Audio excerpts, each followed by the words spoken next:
कृष्णाय वासुदेवाय हरये परमात्मने प्रणत क्लेश नाशाय। इसमें प्रधानता हृदय के आर्त भाव की। हे नाथ, हे कृष्ण, हे करुणामय, आप अपने शरणागतों के दुख को निवारण। भगवान गए, फेंक दिया, चिरवा के फेंक दिया जरासंध को और सब राजाओं को मुक्त करवा ले। तो ये मंत्र जो है दुख निवृत्ति के लिए सिद्ध मंत्र है, पर थोड़ा जैसे सोच आदि से अपवित्र ऐसा मंत्र, वैदिक मंत्र ही तो है ना, थोड़ा पवित्र होके, पर इसमें प्रधानता आर्त भाव की है कि अब आपके सिवा कोई हमारा नहीं जो दुख निवारण कर सके, और अंदर से बड़ा चमत्कारिक है। ये भी बात समझ लो।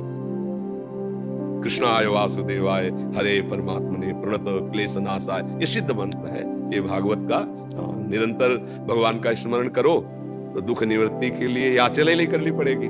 बात समझो। अगर आपको नहीं रहा जा रहा तो फिर आपको ये अनुभूत मंत्र है, ये ऐसा नहीं है कि व्यर्थ चला जाएगा, नहीं। इसलिए महर्षि, इसमें एक प्रश्न था, आपके सत्संग के माध्यम से मैं सुनने को मिलता है कि सब संत भगवानों की अलग अलग निष्ठा होती है, तो जो कोई अगर वो आज्ञा ऐसे कर देते हैं जो हमारे गुरुदेव ने हमें कुछ अलग आज्ञा किया है, तो उस कंडीशन में हमें क्या करना चाहिए? देखो, आज्ञा पालन तो सिर्फ गुरु वाणी का होता है, सेवा हम किसी की भी कर सकते हैं। संत के आगे में जरूरत पड़ी तो पशु पक्षी की भी सेवा कर देंगे, जरूरत पड़ी तो किसी, इसका मतलब सेवा कर दिया तो उसके अधीन थोड़ी हो गए, उसकी आज्ञा का पालन थोड़ी करेंगे, समझ रहे हो ना। आज्ञा का पालन तो सिर्फ गुरुवाणी का, जो गुरु के श्रीमुख से वचन निकले बस वो गुरु वाणी का हम पालन करें, उनका संत समागम करो, साधु सेवा करो, तो कर रहे हैं। लेकिन वो हमें आज्ञा करे तो हम उसके लिए दस्तखत लेंगे गुरुवाणी से।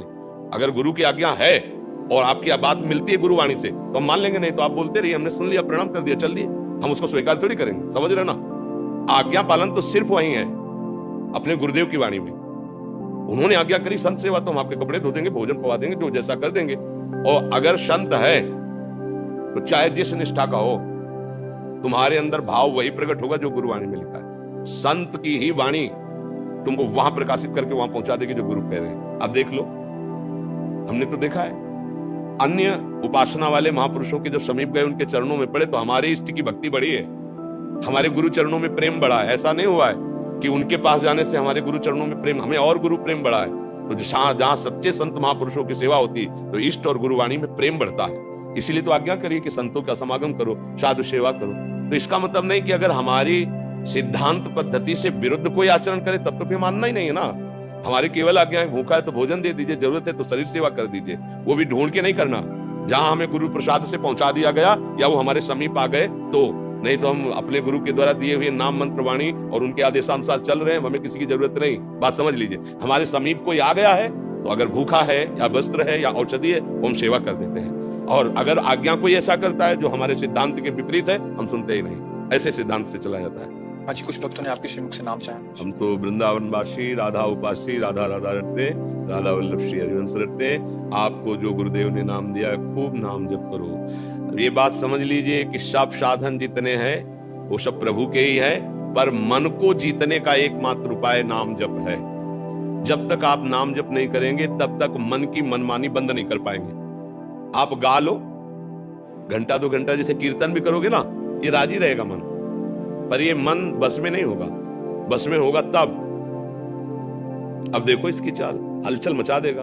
थोड़ा शांत होइए, आंख खोल के या आंख बंद करके मंत्र में या नाम में लगे, अंदर ही अंदर सुमिरन में आइए, और जहां सुमिरन में आएंगे तो देखना इसकी मार पड़नी शुरू हो जाएगी मन में। मन जलन पैदा कर देगा, भागने लगे, अब फंसा है। और जितना आप अंदर अंदर जप करेंगे उतना ही ये मन निर्मल होता जाएगा, आपके अधीन होता जाएगा।